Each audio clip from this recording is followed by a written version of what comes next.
Okay, my name is Lorraine, and I am one of the co-leaders of the 1 Million Rising Town Hall series. This is our second one. We're still learning how to do it, so have some patience with us. Where this comes from is the 1 Million Rising training that Indivisible does. And if you've never heard of it, or if you want to refresh yourself on it, if you look under 1 Million Rising, you see the Indivisible website. You go to it, you go to the drop-down menu on the top that says Get Involved, and under it, it says Campaigns, and if you hit Campaigns, it'll take you to Courage Collective, everything that we're doing. But there is a 30-minute recording that I did for 1 Million Rising, so you can hear about it firsthand from me. Essentially what we're doing is we are looking at the pillars of government, and we're trying to do a deep dive into what's happening to them right now, because they're changing dramatically. I mean, the education pillar is essentially going away. Indivisible's plan was that you don't conform with it, that you find other ways to sort of push back, calling senators, calling representatives, and saying that you don't like what's going on. What's happened with education, because the government itself is dismantling it, gives us a really unique opportunity. It gives us the opportunity to rebuild it the way that we want it to be. And when I say we, I mean we the people. Okay, so I want to make sure that you leave this meeting today thinking that you have a part in doing all of this. I want to thank our panelists, and we'll thank them again later, and our moderator for showing up. We're finding out that not a lot of people really want to show up to do an Indivisible town hall because they're afraid that they'll get labeled too liberal. And it's tricky if you're in a judicial position. It's tricky if you're in media, because they don't want to be calling out their peers and saying what they're doing is wrong. But luckily, these four said they would do this.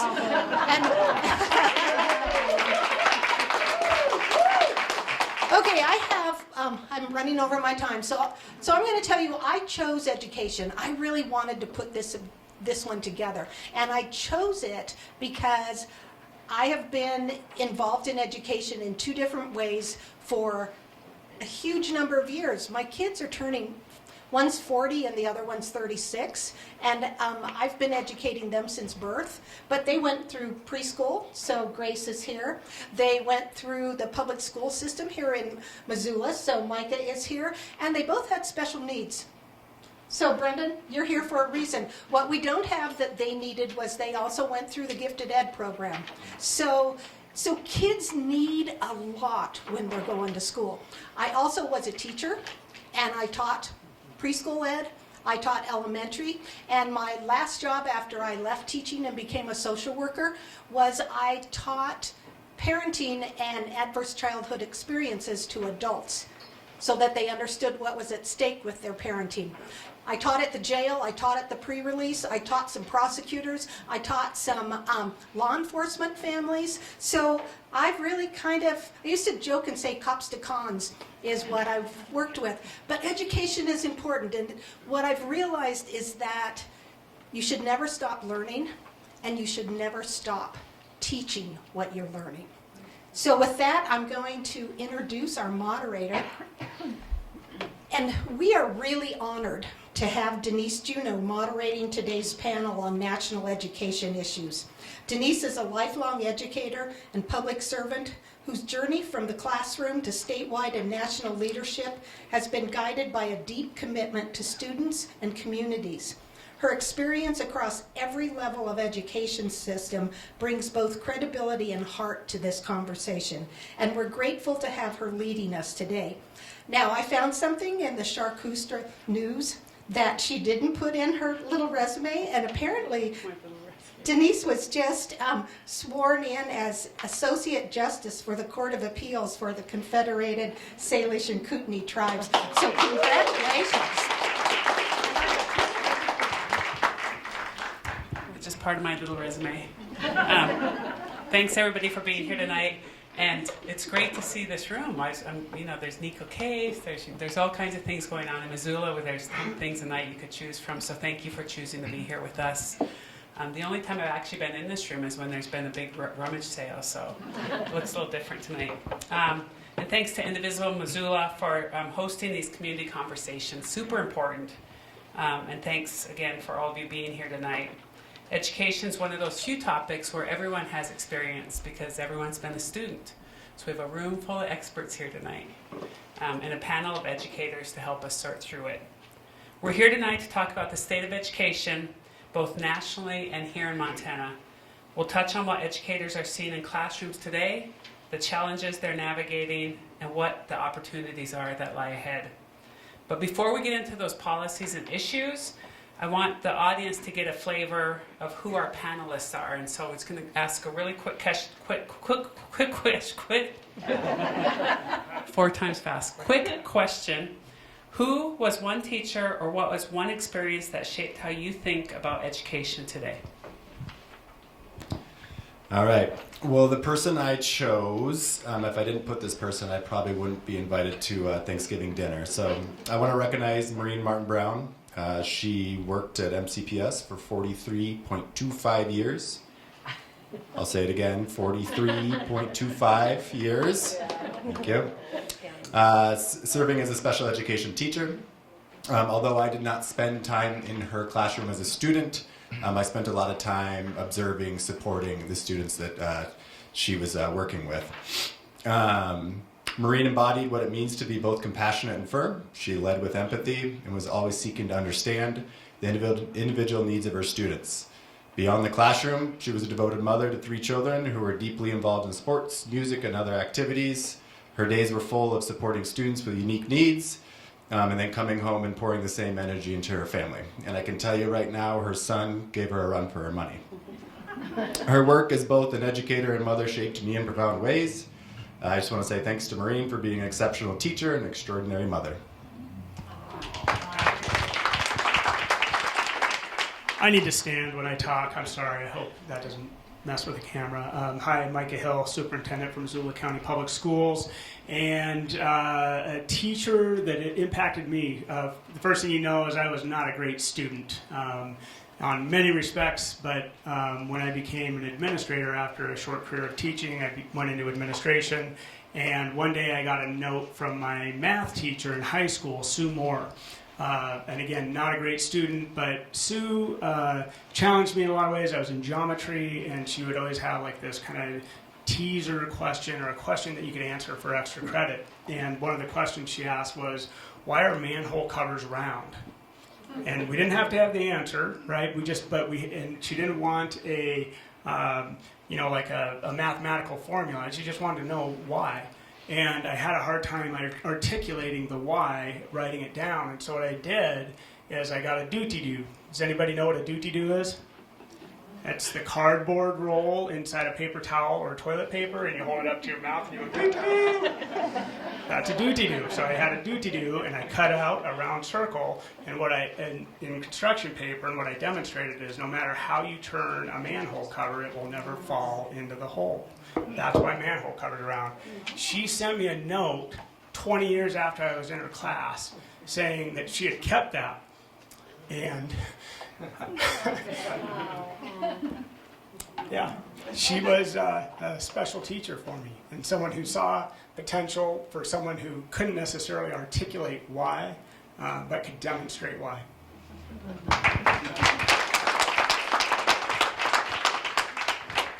Hi, I'm Grace, and my 4th grade teacher's name was Patricia Perry. I went to a Catholic school for those 4 years. 4th grade happened to be my last year in Catholic school. I went to public school after that. And in my 4th grade year, we got a teacher who was unlike any of the teachers we'd had before. She had just moved to where I grew up in Massachusetts from the wilds of Colorado. And unlike the rest of our teachers, she wore flowy dresses and clogs that went ka-chunk, ka-chunk when she walked down the hall. And she saw something in me that inspired her to encourage me to do independent projects in her classroom. I set up a library for our class so that kids could check out books. I ran a class election. I directed a class play. She really gave me opportunities to be creative and to be a leader in a way that no one had before. But maybe the most important thing that she did for me was that she recognized, the first of the teachers that I had, that I needed glasses terribly. I put my glasses on at the age of 10 and had probably needed them since I was about 3. And when I looked at trees and grass and books on the shelf, I think my mind has never been blown as hard as that particular day. So I'm very, very grateful to Patricia Perry. My favorite teacher, or a teacher who really had an impact on my life, was Mrs. Ann Lunick, and she was my high school English teacher, and she was really awesome. She was a cowgirl, and so did a lot of horseback riding and all that, but she was really instrumental in helping me. I became an English teacher, in fact, my first job, of just getting to learn to love reading, literature, writing, all of those things. And I was kind of going into some areas where I shouldn't have been, trouble-wise, in high school, and she was one of the ones who really pulled me back in and was just like setting me on the straight and narrow, kind of catching me and saying, get back to class, do all these things. She had this award called the Hubba Bubba Award in her class, so it gave you some gum in class, even though it's probably against the rules. And that's when I really learned, I'm really incentivized by food. No. We're going to start tonight, the panel, by going to the beginning of a person's education experience, early childhood. Grace Decker has worked in early childhood education and advocacy for over 30 years as a teacher, program founder, trainer and coach, community collaboration coordinator, and policy advocate. She also served for 9 years as a Missoula County Public Schools trustee. In her current role as director of the Montana Advocates for Children, she directs a statewide child care policy coalition, builds grassroots advocacy engagement across the state, and lobbies at the legislature during the session. So Grace, we often talk about improving K-12 outcomes, but kindergarten readiness starts years earlier. From your perspective, what are the biggest early childhood issues that we need to solve in order to set students up for success in Montana? This is a very big question about very little people, right?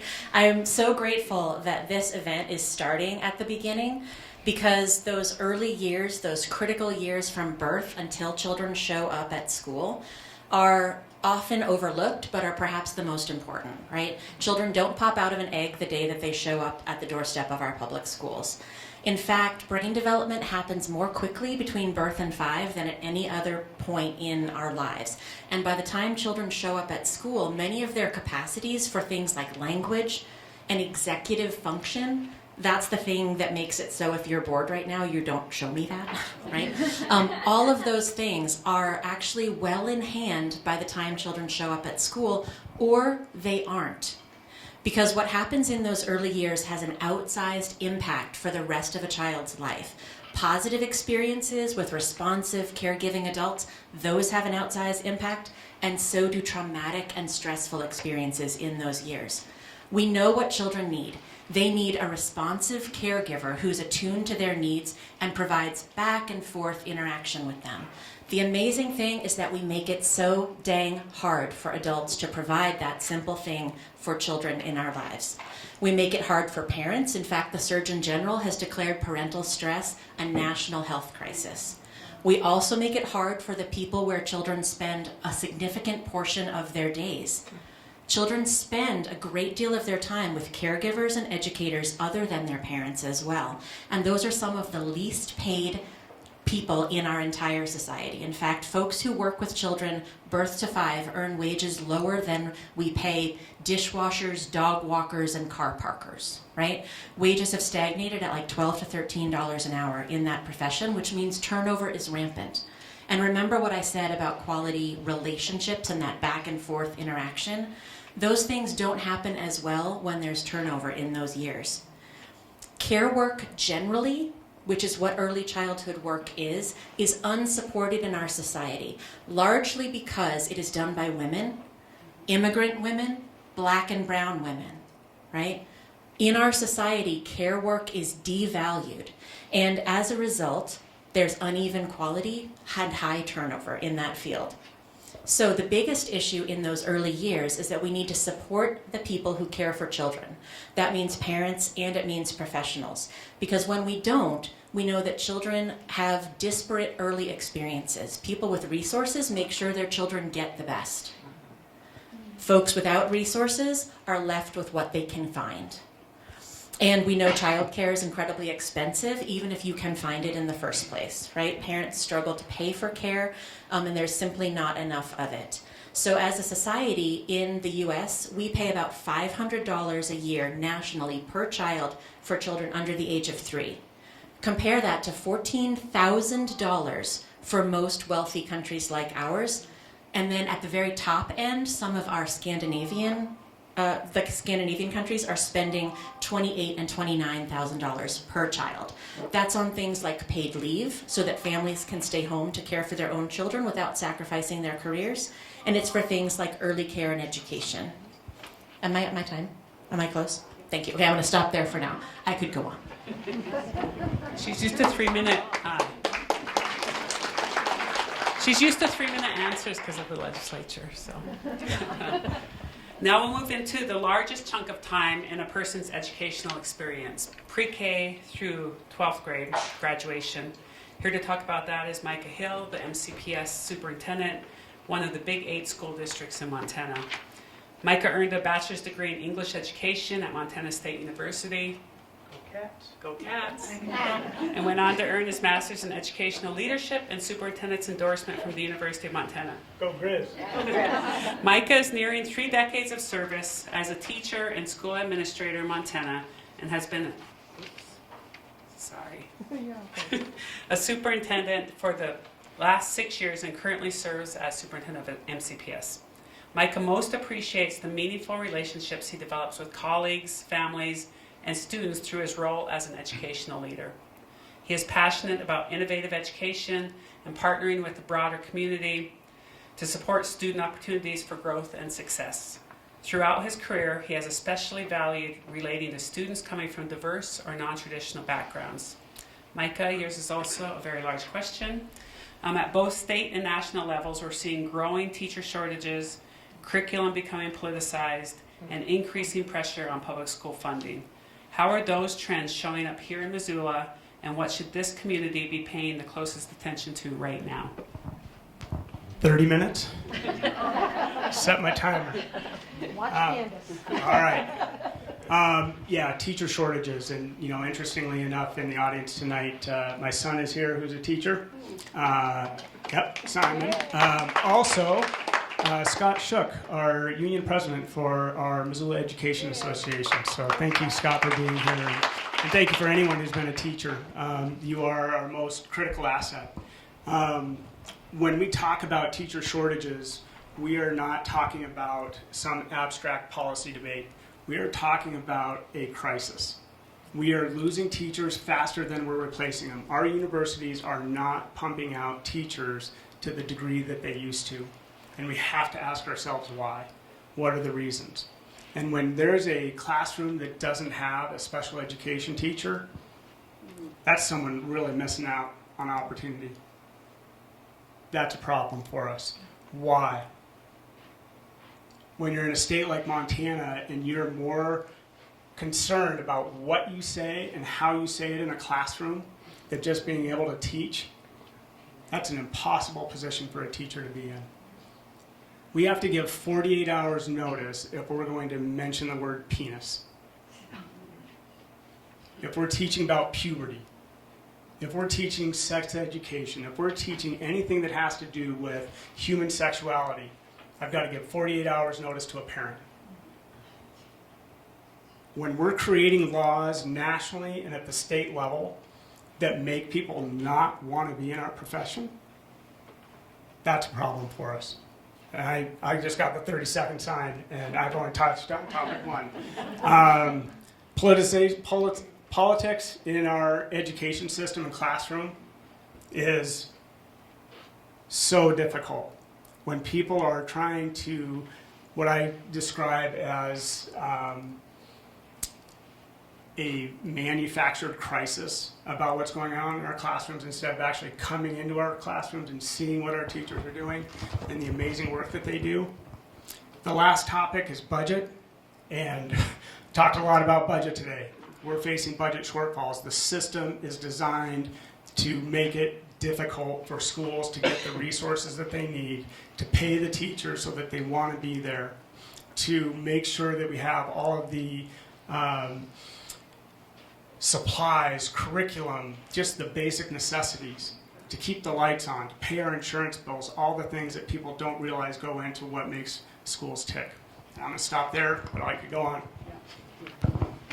Which means operation levies coming your way. Vote on them. One of the defining commitments of public education is that we educate every child. Every child who walks through those doors is our responsibility because we're a community. That means meeting students where they are and providing the supports that they need to succeed. And special education is at the heart of that work. Brendan Brown is the Director of Special Services at Hellgate Elementary. He oversees federally funded programs and supervises a diverse team of educators and staff, ensuring quality education and support for students with special needs. He was named the 2025 Outstanding Administrator of Special Education by the Montana Council of Administrators of Special Education. He has experience in teaching, case management, and as a department chair. Beyond the classroom and athletics, he is involved in community engagement, having spent nearly a decade supporting adults with developmental disabilities in vocational settings. He's coached the American Legion Baseball and Special Olympics. He is vice chair of the Arch, an organization dedicated to supporting adults with disabilities. Brendan, if the federal government reduces its role in special education because of potential shifts in oversight and dollars, what needs to happen to make sure students with disabilities still get the services and protections they need? Thank you. Well, I picked a question kind of with multiple layers, so I'm going to read kind of what I put together this week. From the perspective of a school in Montana, with a $13 million budget, money is tight, budget is tight. In 1975, the Individuals with Disabilities Education Act was established, with promised 40% of excess costs going back to schools. Yet, we see about 10 to 13% of that annually and historically. Although that's a slim margin, we rely on that money, and we know about what's coming back to us yearly. At the state level, if the federal level, if the state takes over, students with disabilities will continue to receive legally required services and protections, and will need to assume stronger leadership and funding role. That could include increasing the state special education reimbursement rate, simplifying funding formulas, and including increasing the state special education grant access. Clear state accountability structures would also be essential to replace any diminished federal oversight, ensuring that procedural safeguards, evaluation timelines, and services delivered are on time. In rural states like Montana, where access to specialized education providers is already limited, investment in teletherapy, regional cooperatives, and shared service models would be more important. At the local level, districts would need flexibility paired with predictable funding. Multiple year funding commitments from the state would allow districts to plan staffing responsibilities rather than reactively. Additionally, protecting core mandates such as free and appropriate public education and due process protections must remain non-negotiable, whether enforcement authority sits federally or at the state level. Any policy shifts should prioritize maintaining individualized education programs, integrity, and ensuring families retain clear avenues for advocacy and dispute resolution. Ultimately, if the federal government involvement decreases, the responsibilities do not disappear, it shifts. A district with 1 in 5 students receiving special education services, like Hellgate, our population is 20% receiving special education, These individuals need protection. To protect students with disabilities, Montana would need to increase state investment, strong accountability mechanisms, and strategic innovation in services delivery. Without these safeguards, districts operating on tight budgets would struggle to uphold both the letter and spirit of special education law, placing vulnerable students at risk. Thanks. So we have time. Of course, we put together 20 questions, but we have time for one, and before we hand it back over to you all. So I'm going to pick the one about, we've had talks about like a lot of challenges. There's a lot of things going on, both federally and statewide. But if you could make one change, if you could wave your magic feather and make one change at the school, state, or national level that would most improve outcomes for students in the next 5 years, so an immediate sort of urgent thing that could happen, what would that be? Starting with me? Okay. One change at the, so if I really truly have a magic wand, right, then the change would be to pay the people who work with children in a way that reflects the importance of that work, right? Because if we paid the people who are spending their days with very young children like professionals, they will stay in those jobs. They will build those relationships. Quality in those programs will improve. Recruitment and retention is a critical thing. We will stop having shortages of childcare so that families will not be struggling to find it as much. If we are treating childcare as the public good that it really is.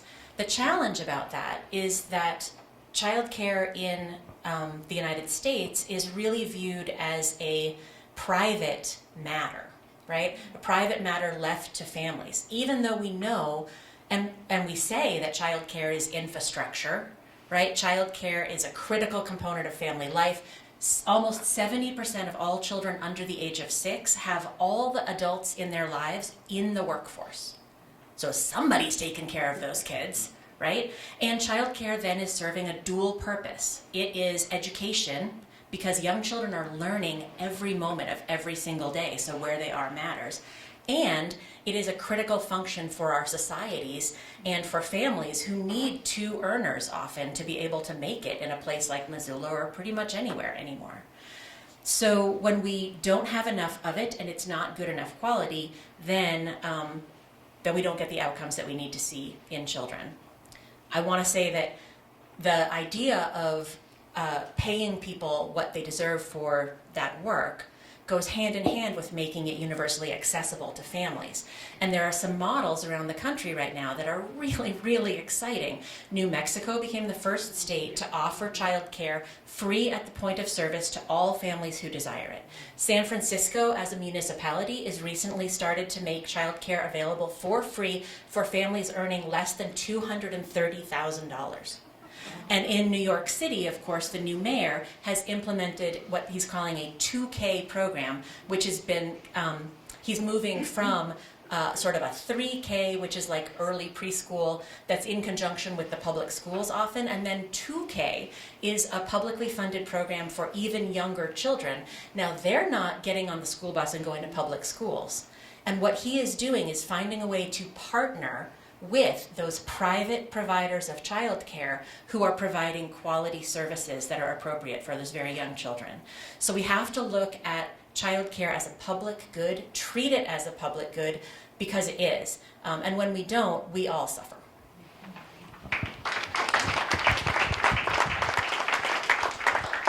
Grace, I can't agree with you more. Really critical. But if I were to wave my magic feather, I would want to see the teaching profession be one that people are fighting to get into and not quietly leaving. All these things are important. Funding, curriculum, all these conversations, they're all important. But if we can't get the people in front of our kids every day and they feel valued and respected in what they do, it gets really difficult.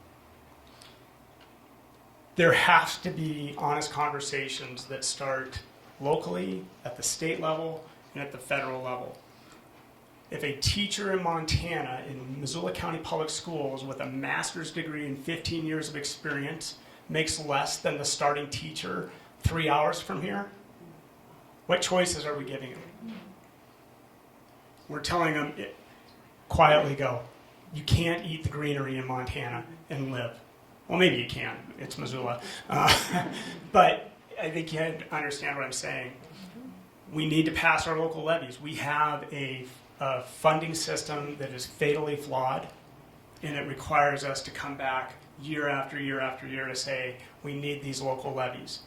If I had a request, it would be to start a PAC, a nonprofit group that is grassroots oriented, and that all you do is you help local districts pass their levies.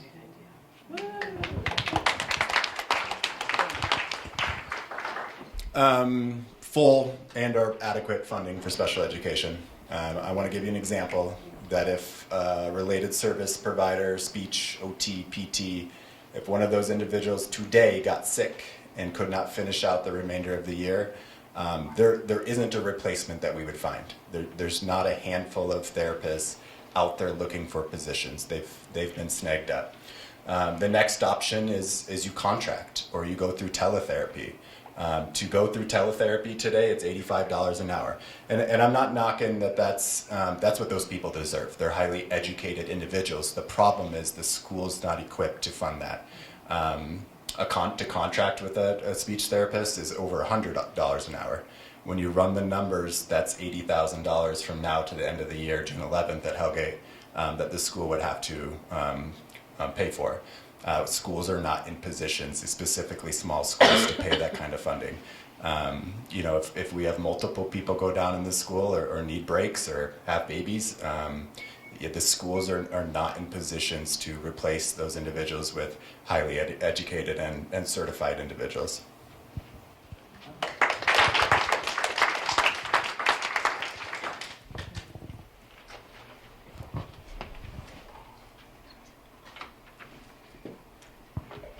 So here's where we're at. This is where you'll get a chance to ask questions of our panelists. Now, we don't have time. As you just saw, they got to answer very few questions, and we have a great list that we're not getting to. But I want you to have a chance to actually ask your own questions. So this is how we're going to do it. I'm going to have you break up into groups of like 5 or 6 people. You can turn your chairs. I want you to be able to talk with everybody, because within your group, you're going to come up with one question. So I want you to listen to everybody in your group and decide what's the question that needs to be addressed. I'm going to warn you about a couple of things. Please don't bring personal grievances. That's not what we're here for. We're here for general ideas. When I talked earlier, I talked about my kids. I didn't name them. I talked about having been a teacher, other than working at the pre-release and stuff. I didn't name things like that. So keep those personal details quiet, but think about what things we really need to know when we have the experts in the room with us.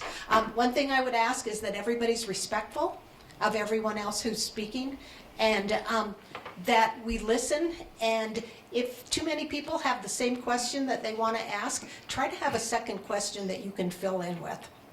Okay, so everybody got it? Just break up. We're going to give you a clipboard that you can write your question on, so that, because I know my mind spins and I sometimes don't quite my question doesn't stay in my head. So write it down so that when it's your turn to speak, you can do it.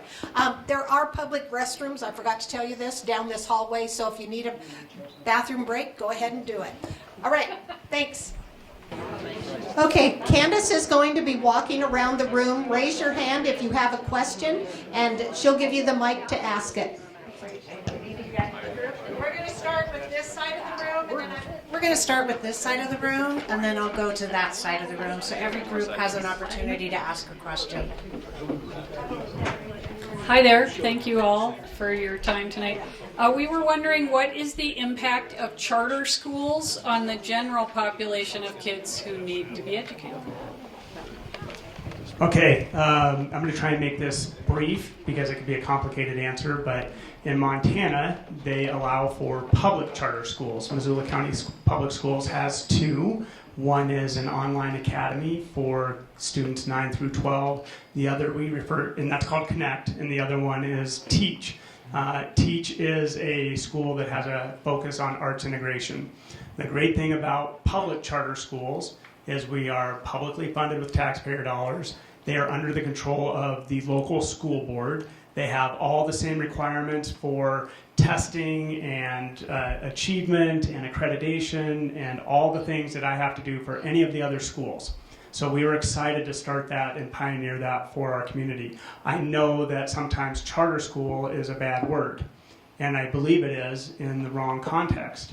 Charter schools that are private but are publicly funded, that have no accountability, that have no requirements for who they can exclude, are not good.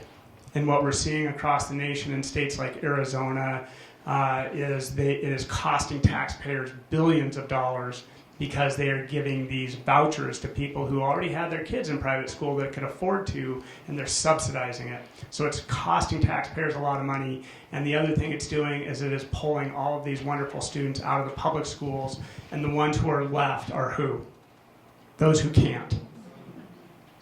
It is an incredible disservice. If you hear our legislators saying, we want to privatize, we want vouchers, we want private charter schools, you need to be loud and clear that that is not okay for Montana.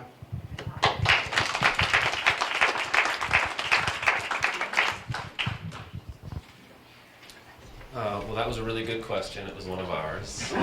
So I'll pivot to a second question that we had, which was what our understanding is that there's some issues with student enrollment in the public school system, and if that's the case, what are like the drains on enrollment? Is it kids going to private schools? Is it kids moving out of state, etc.? I got the answer to that one too, unless someone else wants to go. Okay, so Missoula County Public Schools, I can speak for us specifically, we have declining enrollment. I was talking with Mark Thane today. He was telling me that there was a presentation in Helena yesterday that described the birth rate as 1.7%. We are losing people to outward migration and death faster than we're replacing them with babies. You need to encourage people to procreate.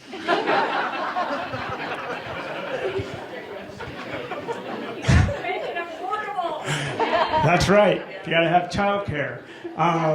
It's a challenging one, and what we have heard anecdotally across our community, when I talk to other area superintendents, say at like Hellgate Elementary, Target Range, Bonner, Clinton, all the schools that feed into us, they're also seeing declining enrollment. That live birth rate is really having an impact on us. We thought we were going to see a COVID bubble. Everybody was cooped up together. We thought maybe we'd be making some babies, but it turns out we're not. In Missoula, what compounds that is the affordability. So we used to be able to look at and say our high school numbers would grow where our elementary would either remain relatively flat or grow just a little bit. As prices got more expensive in town, people would push out, especially younger people. And so you think by the time my child was 16, maybe I'm further along in my career, I'm making a little more money, we're no longer paying $20,000 a year for childcare, those kind of things. Now we can afford a house in Missoula. But now, go to Lolo, go to Bonner, go to those other communities. It's just as expensive there as it is here.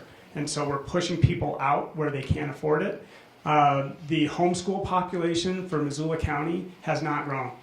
We are seeing almost steady numbers across the board. It's not very many either. The private schools, I talked with Loyola, Paul at Loyola, they're at their lowest numbers they've ever been. This isn't just a public school issue. I have a brother that teaches in Mesa, Arizona.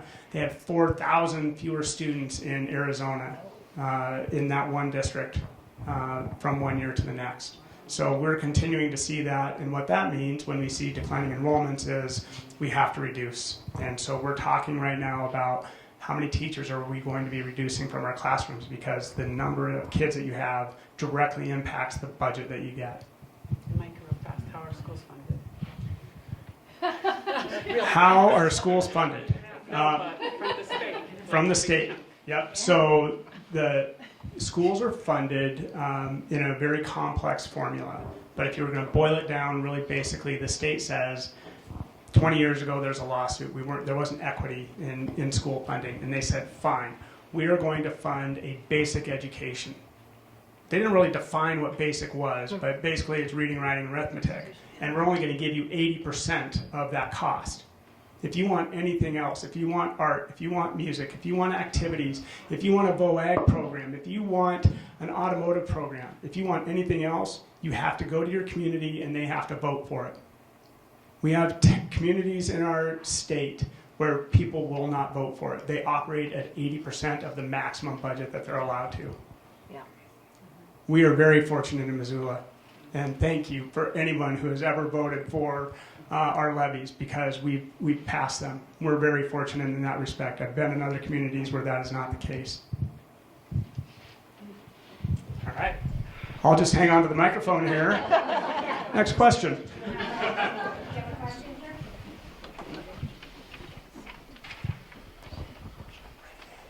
Earlier you mentioned something about a PAC, a political action committee. Could you talk about that and how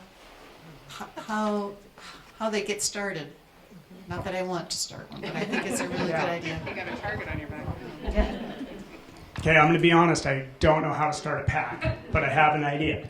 The idea is that it is a group of people who come together with a common purpose around education, perhaps, that says we need to figure out ways that we can support our educators. It is an incredible lift, and I don't speak for just myself, but for all of the area superintendents and all the superintendents across Montana to carry the burden of having to go to your taxpayers to ask for money. Our school boards can't do it alone. I can't do it. There are limitations because of the law that I can't spend taxpayer dollars to advocate for a levy. I can't put up a billboard. I can't put up a sign that says, please vote yes. I can give factual information. I can create posters and mail home things that say, here's what a levy does, here's what it supports. But a group of people who can go to a business like, say, I don't know, Jackson Contractor, who helped build some of our schools, and say, gosh, you think you guys could contribute $15,000 towards our advocacy efforts for our schools? We have a little nonprofit, and this is what we want to do. That would be the idea that I would have. I would just say too that these exist all over. Like Helena just passed they had a big levy and it's passed by this much, and they used to pass them regularly, and the same is happening here. High school levies are having a difficult time because it includes a lot of the rural areas around Missoula proper. And it barely went by, but they had to put money in it.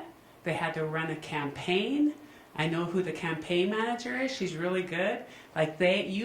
That's what Missoula's missing right now, is like it's just not going to be a natural thing or automatic rote thing that Missoula's going to keep passing levies. We need people to organize, go door to door, ask people for their vote, a positive vote.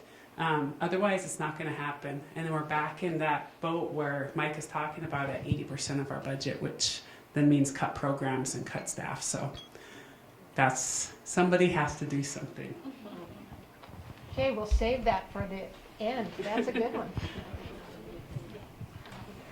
Hi, our group talked a lot about censorship in the schools and laws being passed by the state. We discussed the LGBTQ flags being pulled down because of the flag laws that were passed by the state, and discussed some of how the university programs were affected by some changes by the federal government. And so we didn't come up with like a strict question, but our question revolves around like, what can the school district and the school board do as far as like policies to protect both students, teachers, staff, from blowback from wanting to support those things, and also like they want to make changes to curriculum that aren't always science based or logic-based. And so, those things around that and censorship, addressing the censorship and fear would be great if you could address that. Thank you. Yeah, I guess Micah can talk about what happened here with the city and what happened as a result of the legislature, but how the city was able to take action, so then Missoula County Public Schools could take action. And sometimes it's beyond a school, right, about how things need to happen. And it always goes back to who's getting elected into those roles who make laws. So, but Micah can speak a little bit to it. Yeah, it's complicated, and we're in a position as a public school that we educate everybody, no matter who comes through our door, race, creed, religion, whatever it may be, gender. We have an obligation and a responsibility to do that. And first and foremost, we want our schools to be a safe place for everyone, regardless. The issue around, well, since you brought up pride flags, the state passed a law that basically said you can't have a pride flag. But here's a list of all the other flags that you can have. In that list included flags of a municipality. So when the law came out and it was supposed to be effective immediately, we had to tell staff, hey, you can't have pride flags in your classroom. Through some really good conversations and in a quick hurry, the city of Missoula adopted the pride flag as a municipal flag. So we are able to fly municipal flags in our schools. What I want to make the distinction of is when we talk about this is that a pride flag is a symbol of inclusion. It is not an ideology.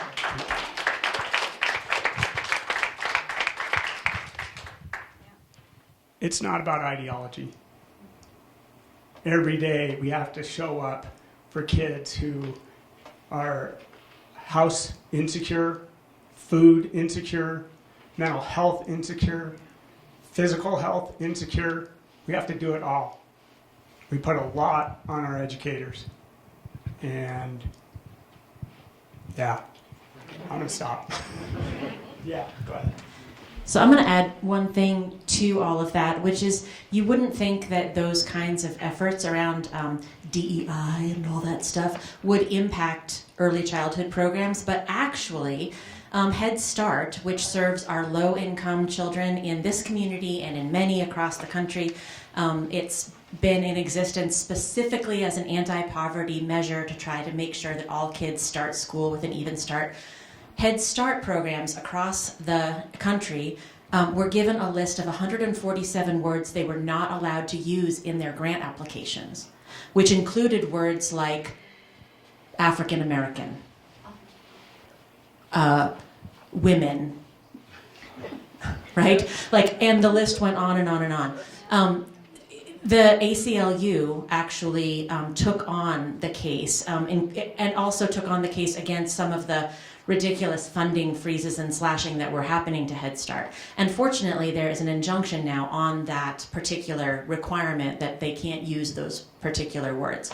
But really, the effort here is to undercut the programs that try to create a more equitable civil society. The effort here also is to try to undercut programs that benefit women and communities of color. And so, that direct attack on Head Start is about those things. And the direct attack on LGBTQ folks in schools is an attack on our ability to serve all folks, right? So it's all part and parcel. And I'll just say something really fast too. I mean, these are not new, right? These ideological divides have been going on forever. And schools are always at the main front of that, always. They are a place where communities gather. They are the heart of a community, and they are the places where these divides can sometimes show up. And they show up again and again and again when policymakers gather. I remember back in the mid-2000s, there was an effort to fund full-time kindergarten. And, it's good. We should have kindergartners in school. And all these kindergarten teachers showed up to be proponents for that. And so this is decades back. And people were standing up talking about how kindergarten was going to just promote the gay agenda. And it's just so it was, there's always these ideas, and now that there is a different makeup, like they get laws passed. And so, you know, the importance of voting, the importance of showing up in those places, paying attention to what's happening, gathering coalitions, and making sure that that voice is heard really saves the fallout of what has to happen in public schools when those laws get passed. I have a teacher friend in Bozeman. She's an awesome teacher of American history and social studies. And like Micah was saying earlier, she's scared to teach of words you can't say, things that can't happen. Even literature teachers, if you're teaching Shakespeare, there's a lot of sex in Shakespeare. And you know, how far does that go about having to, you know, promote the 48-hour thing? But anyway, there's a lot that schools are under right now. And so it's always nice to see a lot of support for what's going on. Oh, let's keep going around the room. Okay, go campus. So, given the problems with curriculum and ideology that have been shared, what can the public do to support teachers?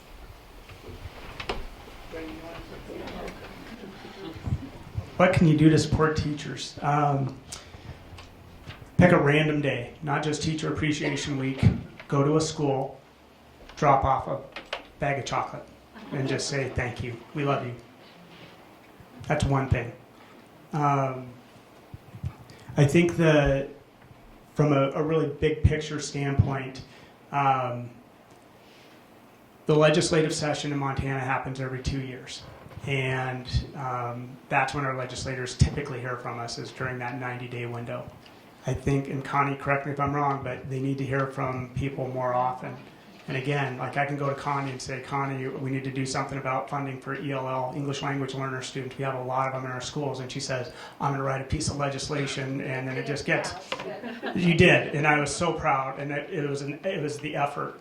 But it's knowing that that's coming up and talking to legislators who are outside of that thinking and saying, can you really consider what the effects of this are going to be? I think we need to be having more conversations with our legislators, regardless of what side of the political spectrum they're on. They're reasonable people too. They will listen. They may not always vote the way we want them to, but I think there's more groundswell that can be had to talking with people. There are some moderate Republicans out there that I would consider really good people that are working hard and support public education too. I don't want to lump everybody into one side or the other on this issue, but I think to support our teachers, we need to be having those conversations more regularly and not just when we're upset or during the session. You should mention the funding commission that's going on right now. Yeah, so if you aren't aware, in Montana, every 10 years there is a decennial study of funding, education funding. And it started after a lawsuit 20 years ago, so this will be the second time. The first time that they met and they came up with all these things that they were going to do, not a lot happened. And that's just, I'm being really frank. And we found ourselves at the tail end of being underfunded year over year. That interim committee is meeting now. They are having regular meetings. Check the Montana Gov website. You can sign on. You can give public comment. There is a list of about 20 people who are on that committee, and they're looking at how they can do that. We're trying to define what does it cost to educate a child. To just simply throw out, we're going to give $16.19 for every student who is Native American. That is not what it costs to educate a child, right? We need to actually define what that is and then hold our legislator accountable and recognizing that it's not free, right? We have to pay the taxes to do that, but we want a free society. We want students who are independent thinkers, critical thinkers, people who are engaged. And so it starts right there at that level. Brendan's dying to answer a question.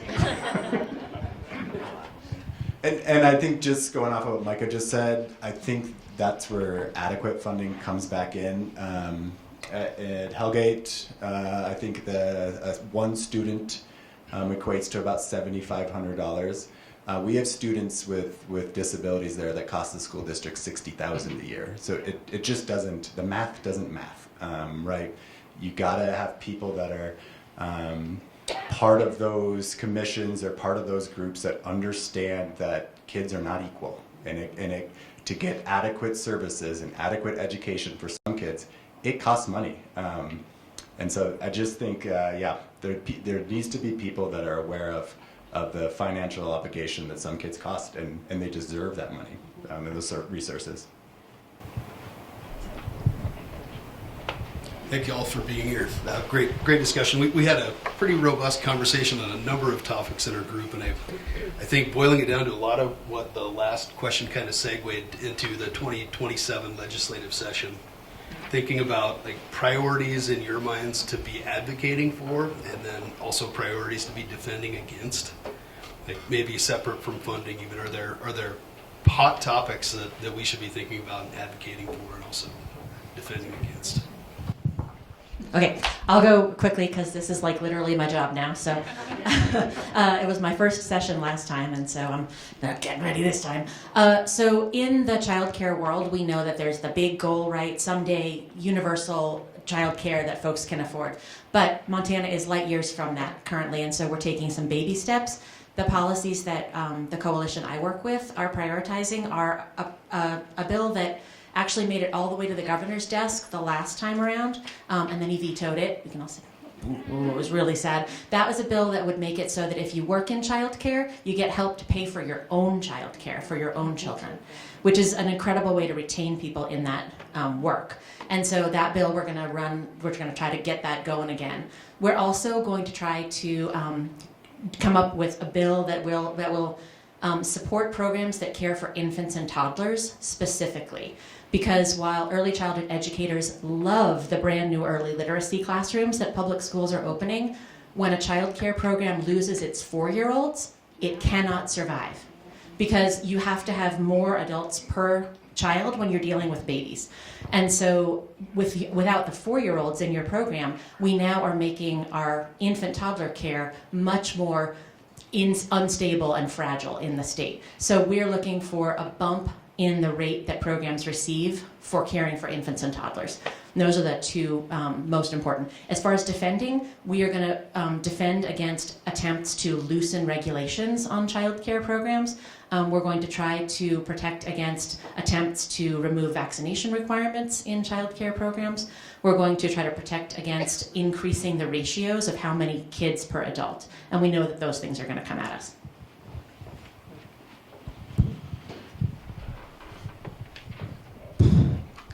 I think every year since I've been superintendent and really focused on the legislative sessions and the bills, we're seeing hundreds and hundreds of bills related to education that are being floated. When you boil it down to what's really important, there's not a lot there. I talk about the manufactured crisis, right? We are passing legislation about when to notify parents that we're going to talk about human anatomy, instead of having the hard conversations about how are we going to fund, how are we going to support, how are we going to lift up those who are the least of us, whether it be economically, whether it be because they have learning disabilities, whatever that may be. Again, we every kid that comes to us, we will educate. We don't have a choice, and we love it. And that's part of the reason why we do the jobs that we do. I think you see me get emotional.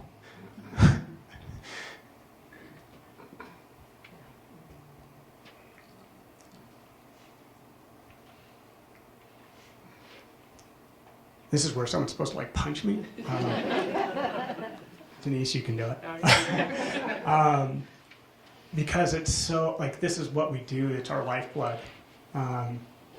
And when we're constantly fighting an uphill battle, and from a legislative perspective, again, you got to go back to those conversations, and you got to be able to talk about the real impact that it has for your community, for your neighbors. If you have grandkids, great grandkids who are potentially coming up through the system, and helping them to see that. I would venture to say that most of our current legislators have spent very little time in our schools. But they're quick to say, we think you guys are putting litter boxes in your schools.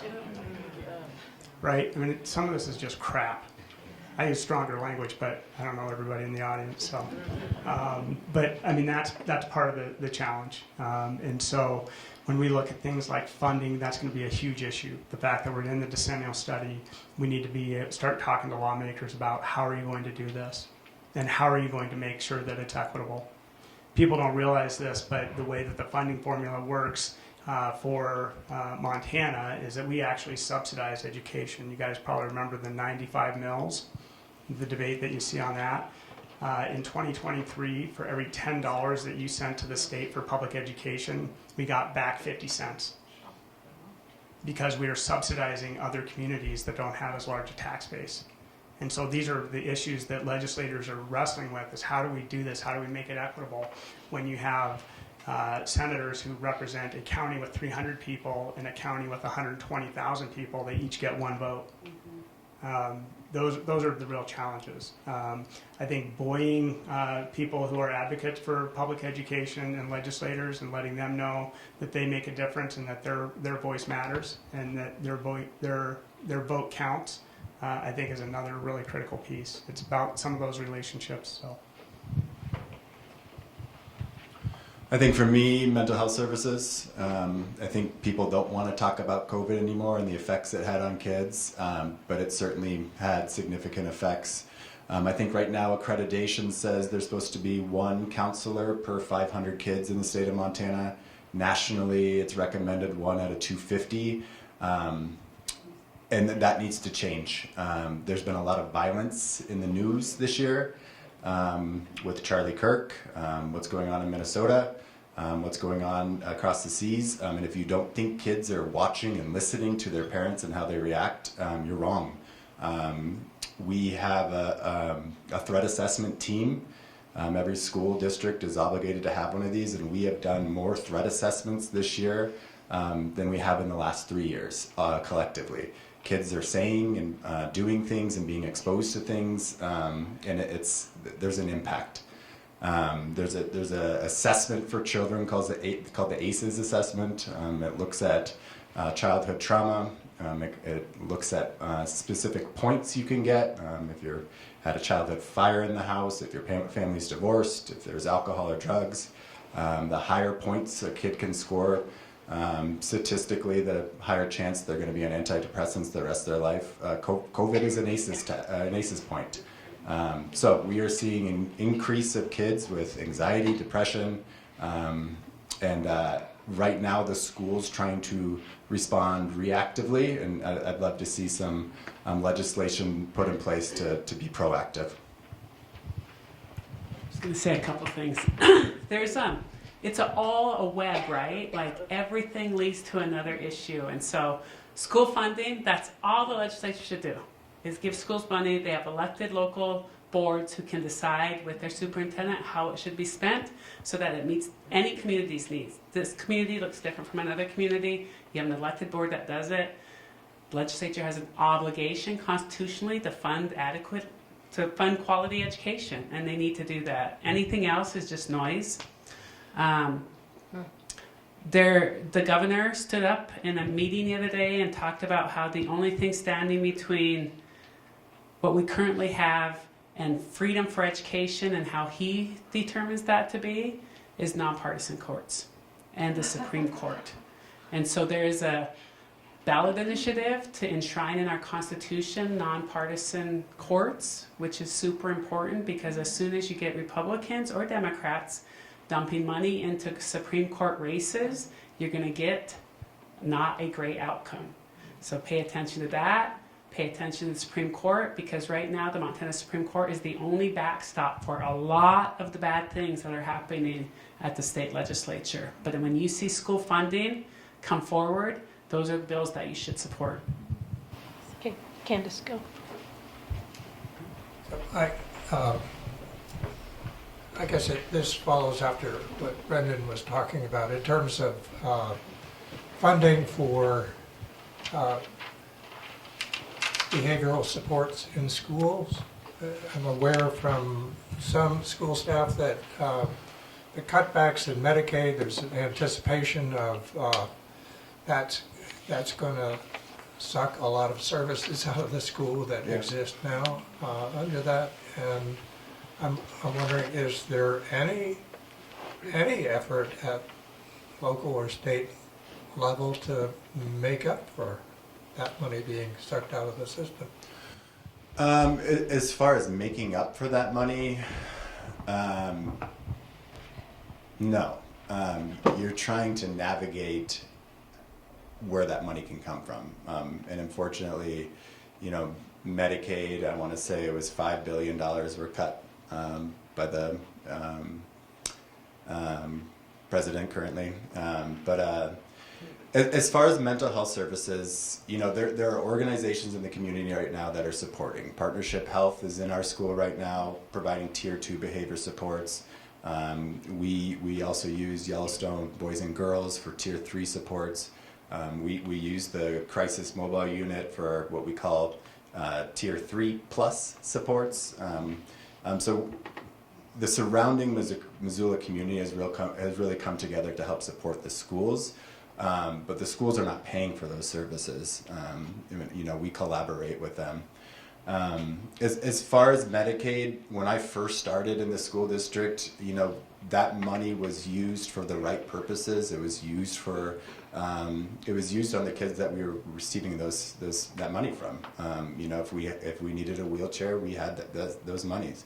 Lifts, chairs, those things. That's what we were using Medicaid money from. Today, that funding isn't quite there. I mean, we're getting pretty creative on how to find the funds for those resources. I'm hesitant. If Medicaid goes away or is cut significantly, it's going to be a real barrier on a school to figure out how to pay for some of those services. And probably what you'll see, which is not a great model. Is you create programs or you put kids in that need one-on-one in a group of 10. And there's not a lot of educational, scientific background that supports that's best for kids. But if you put schools in tight positions involving funds, they're going to get creative, but it's not always best for kids.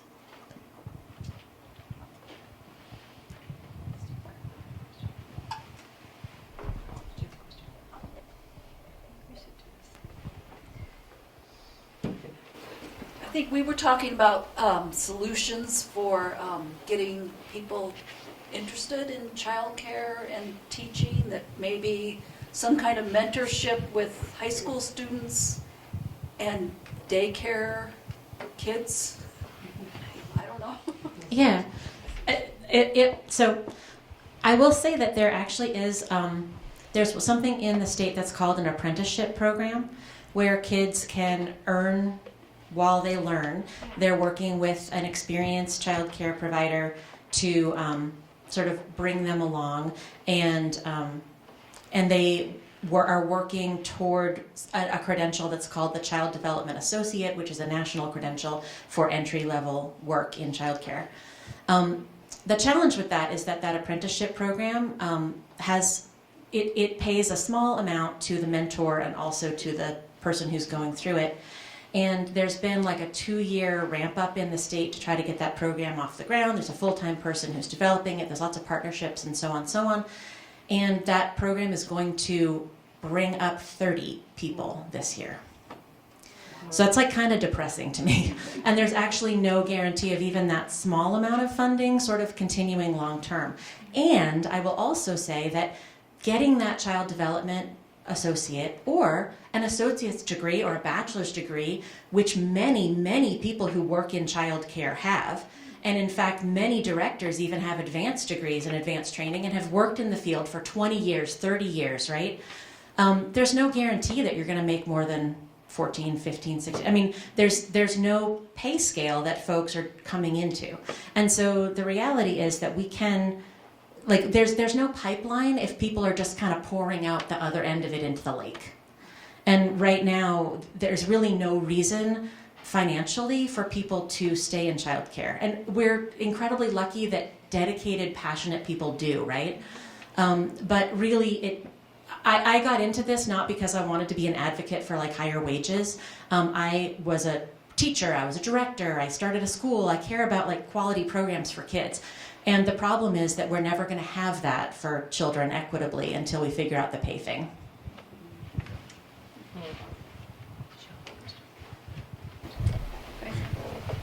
Yeah, our question is really wondering how we can increase our collective voices, and obviously Indivisible has helped us do that. Thank you. And we really like the idea of the, the kind of the grant or the fundraising that Micah talked about, and bringing more people in. There have to be people who are willing to go out and canvass like we do for candidates to talk about those school levies and things.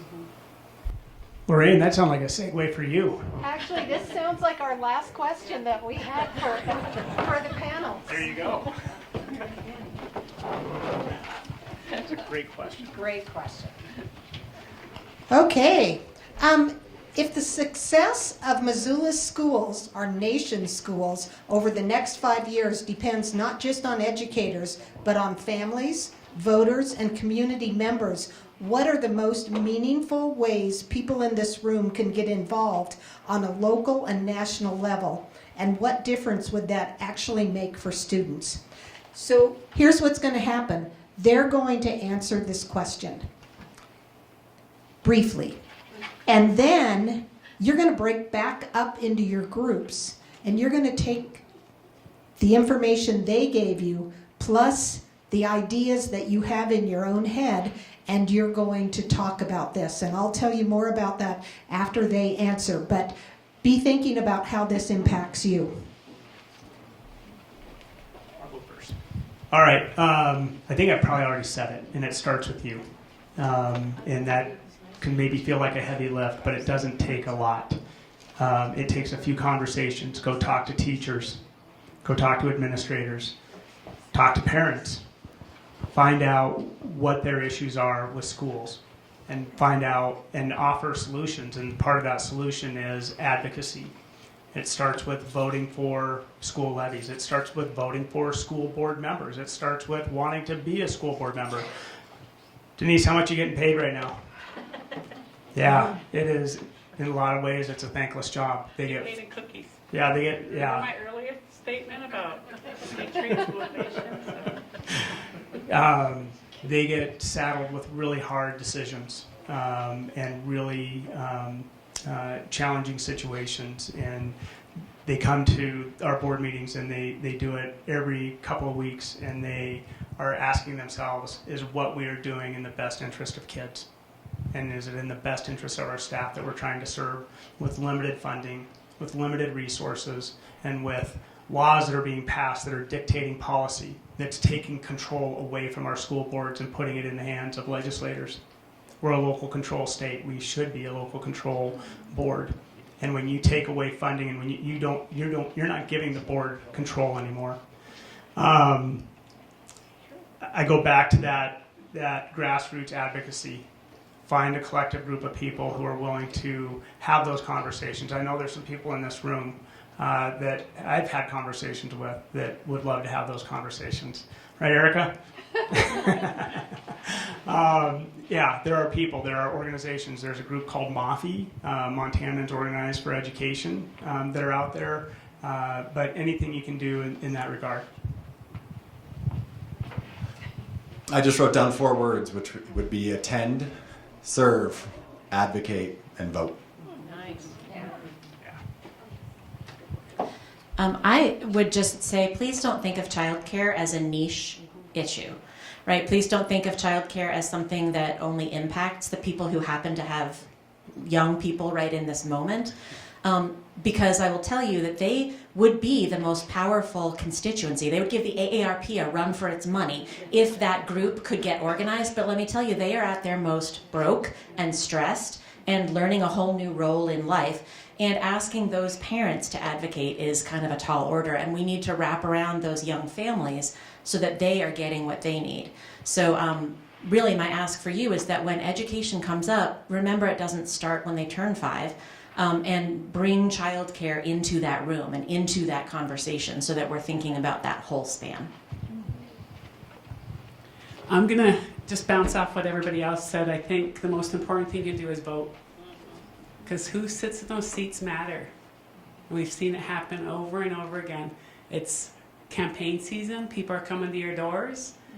Ask them about public education. Not just what they're going to do and support it, but ask them their why. Like, get to the core of why the candidates actually support public education. Why are you doing this? What are you going to do specifically to support public education in our schools in this community? What advocacy are you going to take to that? If they're listing off issues for you on their top 5 and education's not in it, you're out. You know? I mean, that's true. It's sort of like that has to happen. It's sort of like ask those candidates. We're really lucky in Missoula for who represents us, but we have primaries. Ask them what they're going to do. Register people to vote. Get organized. It's going to take all of us. And, you know, people ask a lot about me about what can we do, you know, because all this stuff's going on. And my answer has always been you need to get involved locally. Taking care of our community and taking care of the people in it right now at this time is so important. People are under attack. They're fearful. They're scared for what's going to happen to them and their families or their neighbors. We've seen a lot of rising up in a lot of other places, and I think Missoula is capable of that, but it's happening everywhere. And so you sort of feel out of control and I can't do anything. But you know what you can do? You can serve locally. And so I decided to put my money where my mouth is, and that's why I'm on the school board. There's 2 positions. Guess how many people are running? 2. I should have a primary. People should be asking me questions. They should be. Like, it's just like, and I think at the most local level, we should have a lot of people running for school board. It is the future of this community. They make big decisions. We deal with millions and millions of dollars. We deal with what curriculum gets in place, how are we protecting teachers. We deal with a lot of those issues that are the core and the center of this community. And so when the opportunity comes up again, run for office. Run for school board, sit on commissions, sit on your neighborhood council. Just get involved somehow and move it forward. So. Okay, Denise.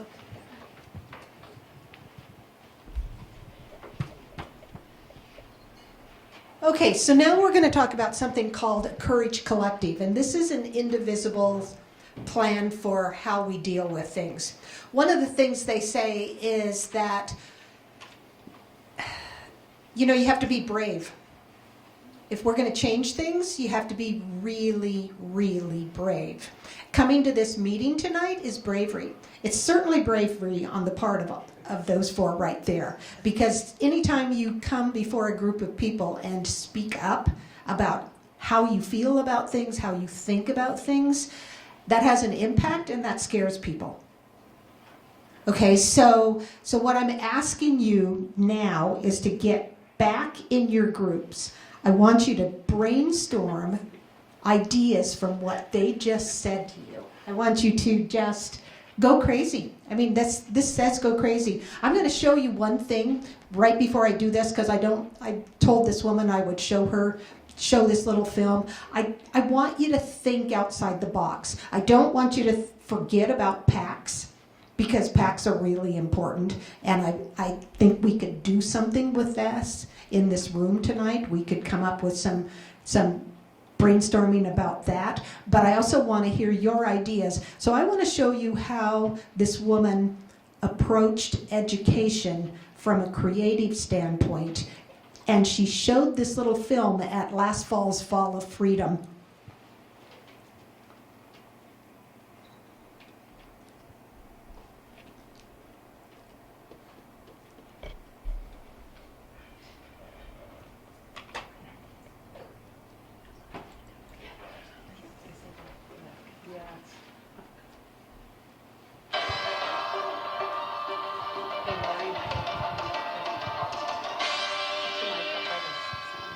Good evening. Welcome to In Other Worlds, bringing you the news of the universe. Tonight we travel across the galaxy to the far-away planet Earth. We come to you from the United States. The breaking news is that the Trump administration has decided to shut down the public education system. the taxpayers simply can no longer afford to educate their children. You know, it really has not done them much good anyway. It is not like the American education system turns out stable geniuses.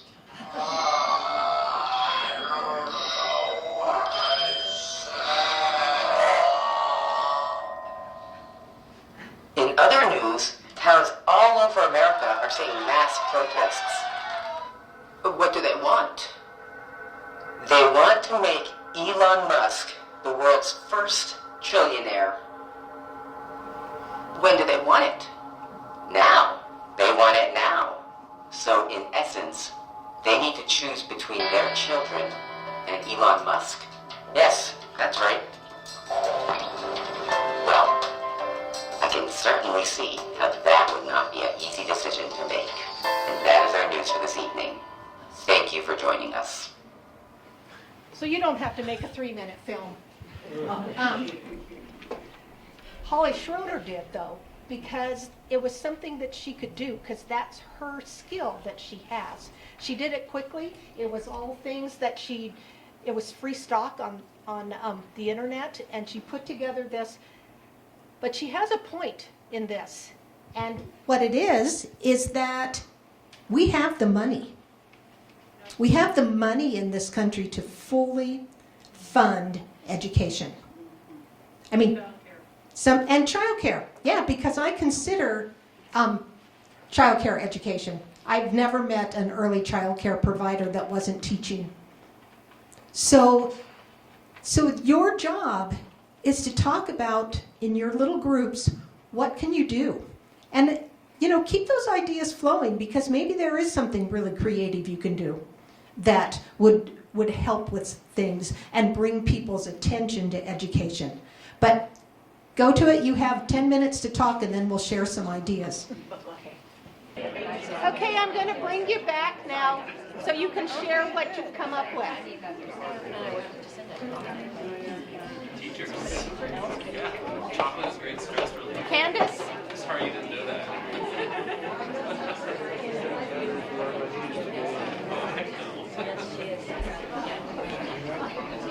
So raise your hand if you have an idea to share.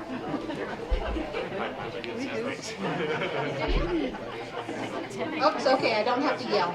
So who's been thinking about something? Who's been talking about it? Oh, he's got a page. Candace. He's got a lot of pages, and we're waiting for this to power. Hello? It didn't power up. Do you want to come use this? Do you mind standing up front? Let's No, do that I don't because mind. this is. Oh, okay. There's a lot of cords, so actually it can go to you.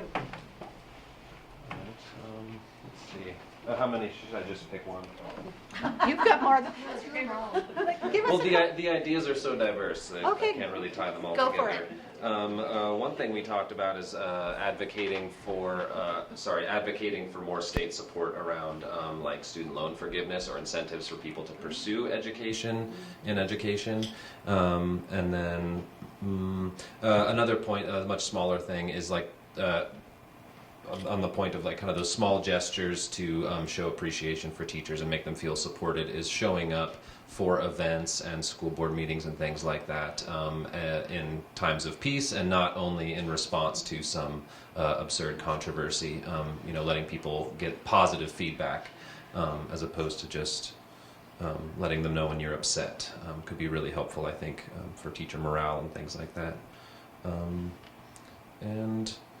It would be nice to get more people with experience in public education having their voices, like in the legislature. It would be nice if we could encourage people with experience in the public education to run for office later in their career. It would be a nice thing to see. That's all I'll share. I'll pass it on. What about solar? Solar, yes, if we could find ways to fund solar panels and other renewable infrastructure on schools to help reduce utility costs, that would be great.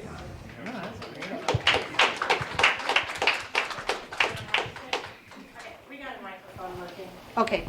Anybody else? There were so many good ideas. I'll stand so you can see me. We had a couple good ones. One was really good. There's a film about 20 years ago that was called A Day Without a Mexican. Is that what it's called? Something like that. where they show like if you took Mexicans from California, what would happen to the economy and the community. So maybe find an art project or someone who could do that for a day without a teacher or a day without educators. That was one of our ideas. We are teachers from one of the outlying districts, one of the feeder schools for Missoula public schools.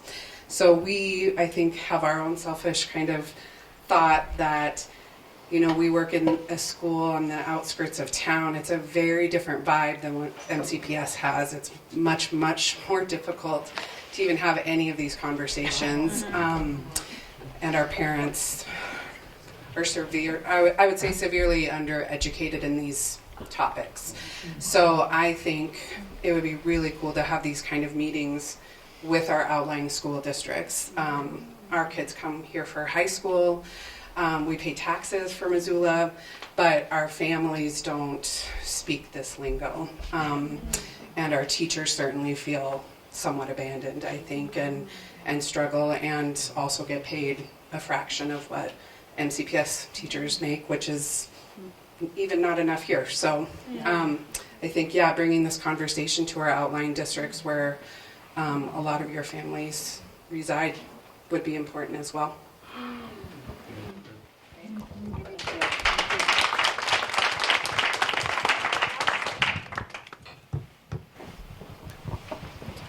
We sort of started talking about the idea of conflating the pay for teachers and caregivers with historically well-paid professions in our communities, and maybe finding ways to then tie that disparity to, we were saying there's a lot of advocacy for all these things, but there's less just shaming the intense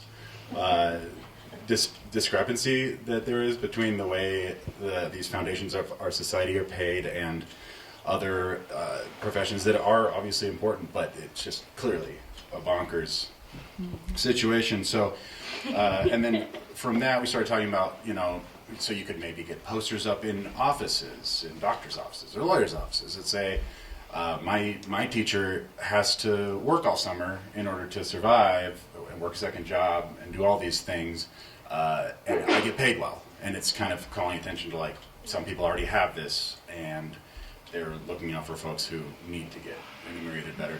And then we were talking about how having media and graphics that are crowdfunded and people come up with good ideas for posters and stuff available from a central organization like Indivisible or something, so people can make their own yard signs, you know, fund those printing costs for their own things so it doesn't have to come from pre-made posters and stuff like that. And yeah, that's about where we got to. So let me add something.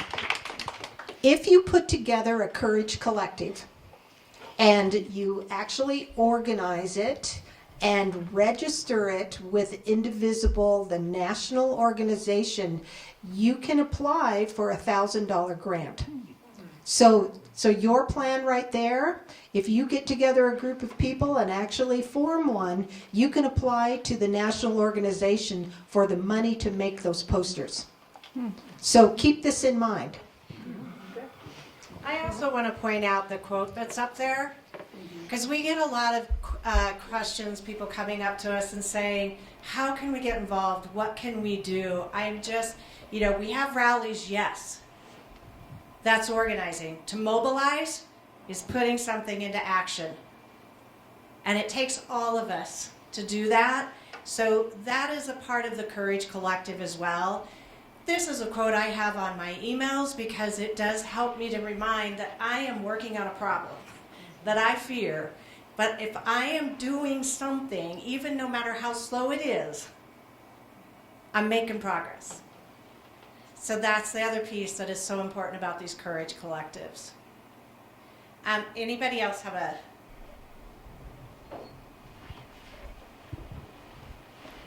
Yeah, so we, in our group, we kind of talked about the PAC idea, and I'm a teacher in the district, and I was starting to think, who is the group that I have the closest relationship to, and that is my students. And so how can I make and help my students not be just recipients of their funding, but participants in their funding.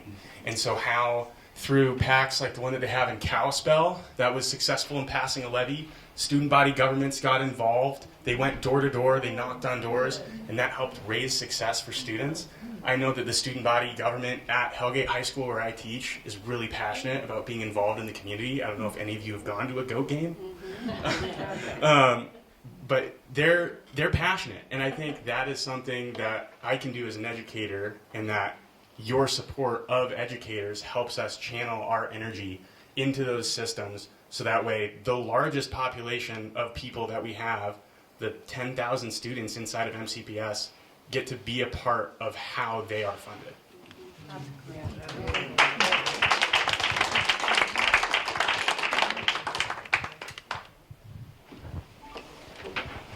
Hi, my name's Erica. I'm the one that Micah called out for advocating for. I advocated to get phones out of schools, and so that's how Micah and I are friends.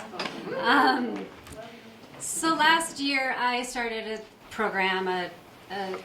We have a fiscal sponsor, but it's called Public School Kids. And I have these t-shirts that say Public School Kid, and I'm coming out with a podcast, and I've been interviewing people all over the state about growing up in Montana's public school system, people from all walks of life, because 90% of us in America and in Montana go to public school. And right now, everything that's happening is a class issue, I believe, and you know, the president that we just saw on the screen is kind of an entitled private school kid. No offense to, but like, that is kind of the class issue that we're dealing with. And I think it's so important to have something to identify with outside of politics. And when I wear my public school kid t-shirt, I get comments on it every time, and everybody does too, because they're like, hey, I'm a public school kid. And it is this sense of pride, because it was, I mean, public schools were really ingrained in how America came to be. Like in 1787, there were laws that were passed to make sure that there was land set aside in every expansion to make sure that we funded public schools, because they're so important to democracy. And really the reason I was fighting to get phones out of schools is because if you have kids looking down and they're not looking up and they're not seeing who they go to school with, we forget who we are. And if we forget who we are, which I think a lot of, the reason we're so divided is because the algorithms have divided us, and we're not divided. Like the people that I talk to about this issue are as right can be and as left can be, and they feel very strongly about public schools. They all went to public school, and I think giving people something to identify with that way is so very important. And whether that takes place in schools, like, I mean, every kid I know who wears that shirt says to me, oh my God, like I get so many comments about this. And I don't want to like shamelessly plug this idea, but I do think the more we can get people to come together around this issue outside of politics, the better, because people feel so strongly about it.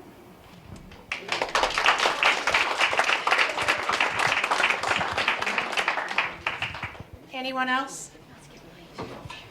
Okay, before you close it out, something is on my head. Okay, I'm the co-lead. I'm Candace, and I'm the co-lead with Lorraine. I want to thank MCAT for being here and filming us, streaming this. All of this is free. The projector, the speakers, Ron, the camera. It is all public funded, so thank you very much for being here.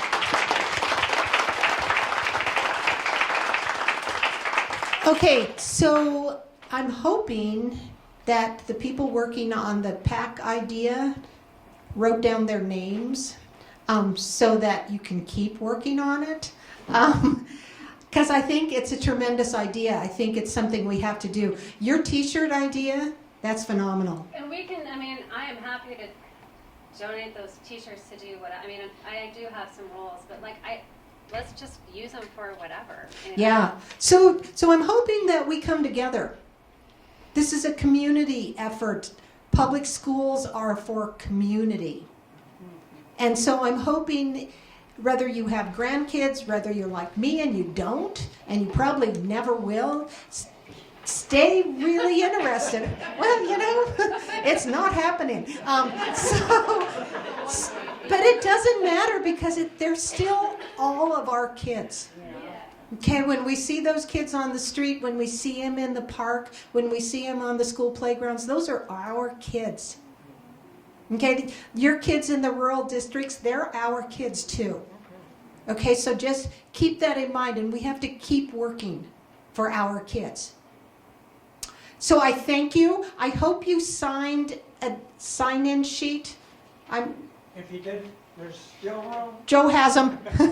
I do want to also thank our committee. We have a wonderful committee for this group, the Townhall Committee, and they put in a lot of work to pull these off. So thanks to everybody. One other thing, two other things actually. Next month, we're going to be talking about the judiciary. It's the fourth Thursday of every month. So judiciary, hopefully the month after that is media. We're trying to pull that one together too. And then we'll keep going from there because this is our government and we have to keep working to both say no, I'm not putting up with what you're telling us we have to do. And the other thing is to say, this is what we're going to do instead. So this is how we're going at that, and I hope you keep doing it with us. One other little plug I have to make. I belong to this really wonderful group, and we're on the bridge on Reserve Street, the walking bridge, every Wednesday. And we do a little protest. We have letters, we signs up across the bridge. This week it said, Bondi belongs behind bars. We're not subtle, but you know, we keep it clean because there's a lot of kids that are in cars that drive underneath. We have a lot of fun. Everyone is invited. Wednesday night I danced for an hour and a half on concrete and my legs really hurt, so Angie, I'm going to need your help tomorrow. But it's a fun thing to do. Everyone is invited. Stop in and see us. If you can't do it on a weekday, we do I think it's every third Saturday. But we're there from 3:30 to 5, and on Saturday it's 3:30 to 5 too, because they won't change it for me. So anyway, stop by or honk your horn if you're driving underneath it, because we get a lot of waves, we get a lot of honks, we get some middle fingers, but we're there every week anyhow, so just always have to give them a plug. And if you're not a member of Indivisible Missoula, I encourage you to please sign up.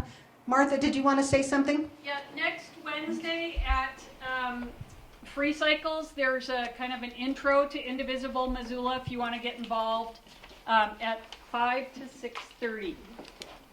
So come to that too, please, if you're interested. Next Wednesday. Thank you, everyone. We're trying for the first Wednesday. First Wednesday, okay. Thank you, everyone.